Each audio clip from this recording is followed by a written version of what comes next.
In international politics, food power is the use of agriculture as a means of political control whereby one nation, a group of nations, offers or withholds commodities from another nation, a group of nations, in order to manipulate behavior. Its potential use as a weapon was recognized after OPEC's earlier use of oil as a political weapon. Food has a major influence on political actions of a nation. In response to acts of food power, a nation usually acts in the interest of its citizens to provide food. Food power is an integral part of the politics of food. The idea of food power is used in embargoes, employment, and food politics. In order for a nation to utilize food power effectively, the nation must effectively apply and display scarcity, supply concentration, demand dispersion, and action independence. The four main nations that export enough agriculture to be able to exert food power are the United States, Canada, Australia, and New Zealand. On the smaller scale, particularly in some African countries, food power has been used as a weapon by opposing sides in internal wars and conflicts against their own people.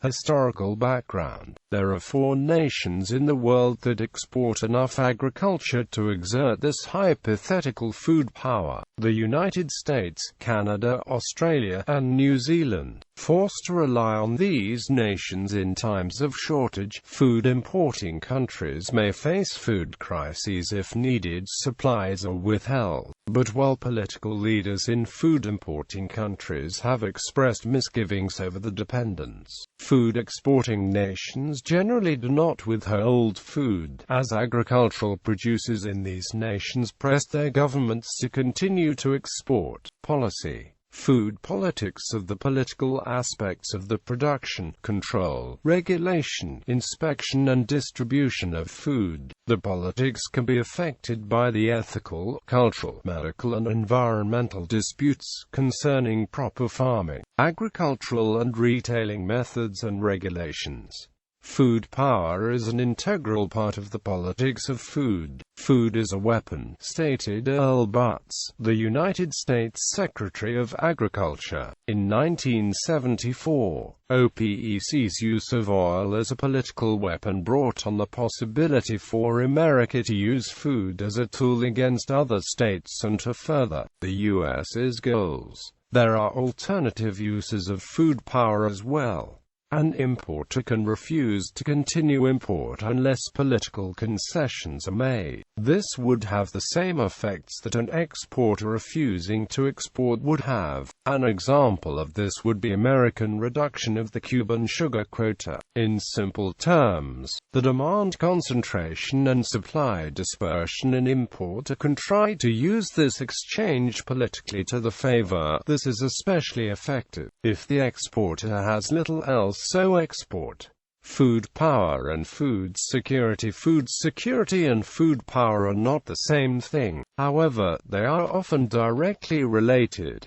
Food security is when all people of a region at all times have enough food for an active, healthy life. Food power is related when a government, company, leader, country, etc.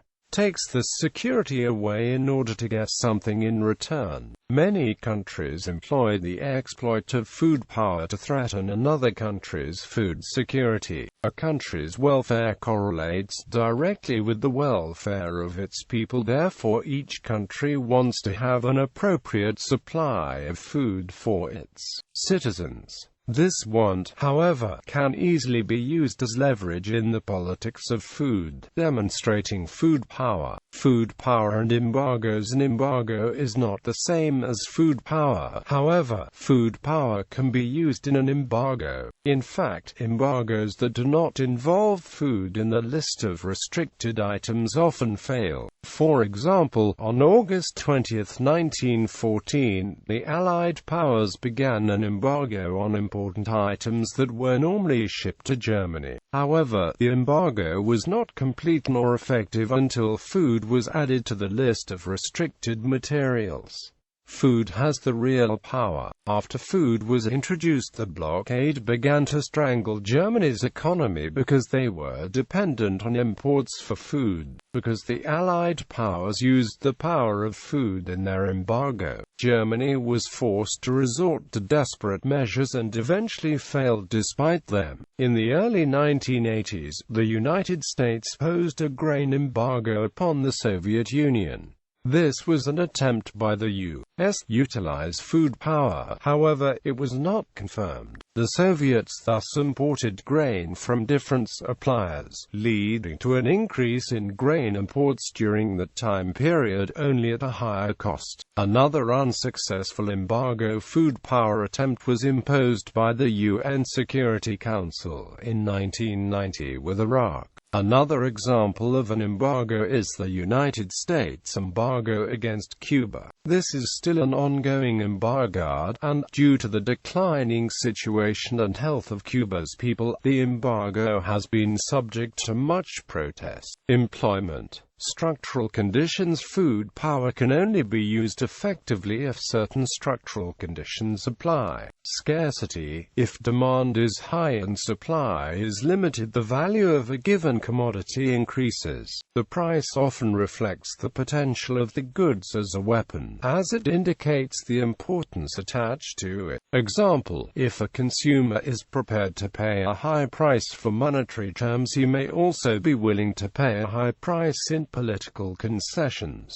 Supply concentration. Supply should only be in the hands of few producers, sellers, as this makes possible for limited competition, price fixes, or potentially a monopoly. Demand dispersion allows sellers to play the consumers against each other as well as increase prices and make terms conditional. This favors the use of economic goods, food as a weapon. Action independence. In order to ensure effectivity, the seller-producer must control his own assets. Either the seller-producer must be able to control the production process, perhaps through governmental control over companies carrying out the production, or he must have access to means on the other dimensions to ensure that he can maintain or extend control over his assets. The four conditions listed above must be simultaneously present in order to turn an economic asset, food, into a political instrument. This does not necessarily mean that the asset will be used whenever the four conditions above are present. Such a decision would be considered only if there were further conditions, for example, the nature of a given conflict and judgment, goals, alternative means, and judgment of utility.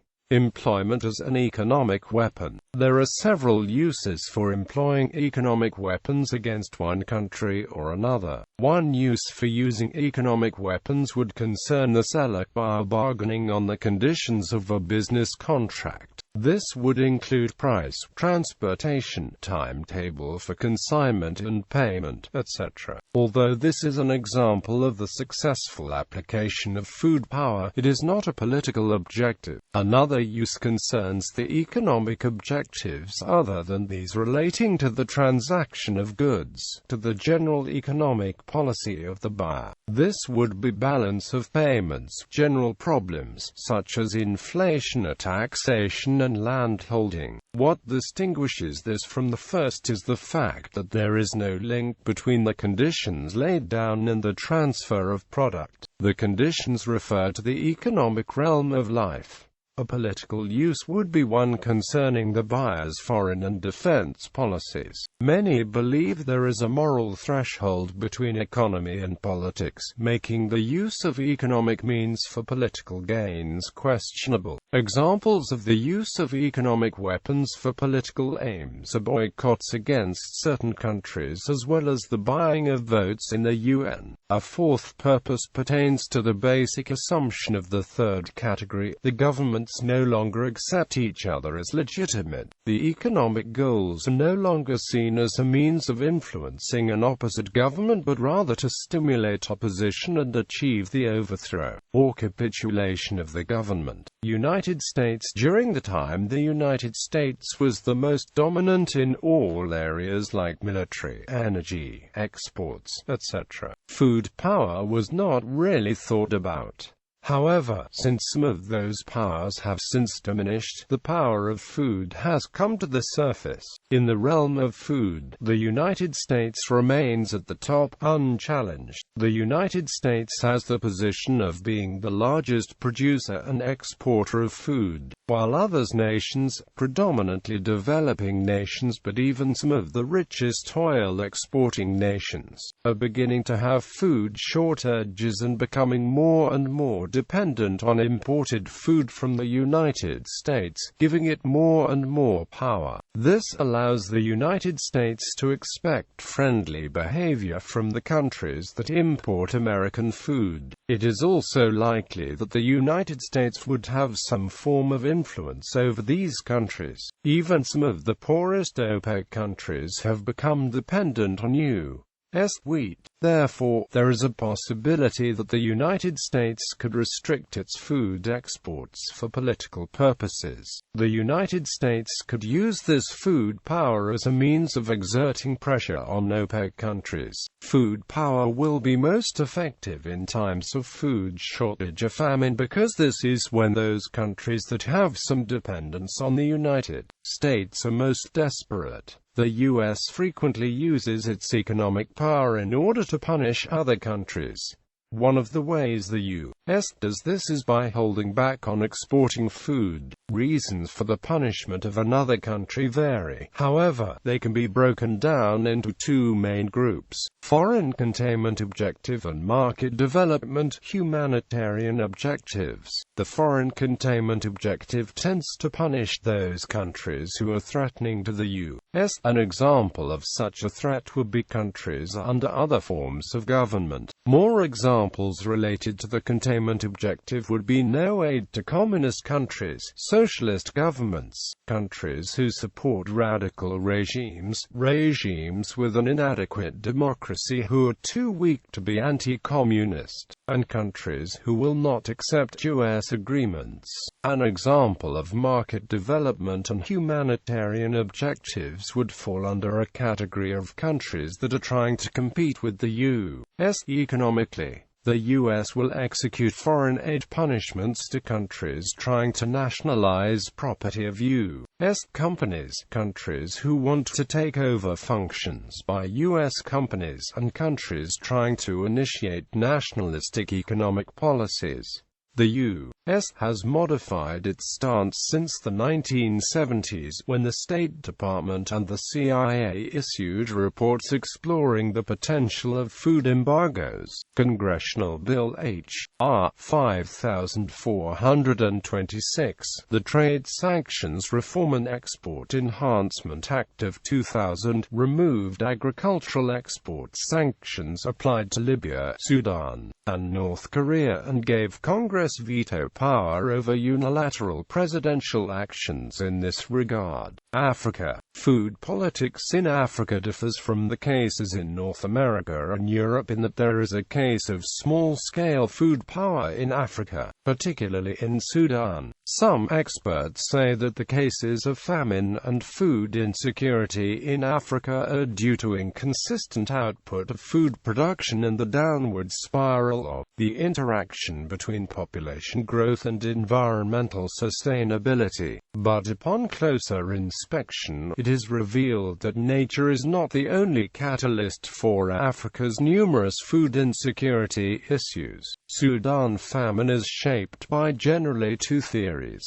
The first is FAD, food availability decline. This is the result of a drought, a war, or some other drastic change to the agricultural system. This is the natural cause for famine. The other theory deals primarily with the population's ability to access or become entitled to food. In this case, food power makes itself known on a small scale. as opposing political forces in Sudan compete for the votes of the people by instigating or encouraging the famine. For example, Sudan's famine in the 1980s was completely intentional, and was only a pawn for a varied collection of different elites to improve the political and economic statuses. These political parties weren't the only beneficiaries, though. Merchants were also known to hoard grain and buy livestock at inappropriately low prices when the famines shifted the terms of trade. Western Sudanese merchants during the famine of 1987 were described as heartless because they refused to sell grain to needy villages in Darfur at reasonable prices. The Sudanese famine was another example of food power in which food was unused as a policy, and which completely ignored the needs of the people and fostered the political and power-hungry intentions of opposite warring forces in the country. The famine in Sudan in 1998 was a humanitarian disaster caused mainly by human rights abuses, as well as drought and the failure of the international community to react to the famine risk with adequate speed. The worst affected area was Bahr el-Ghazal in southwestern Sudan. In this region over 70,000 people died during the famine.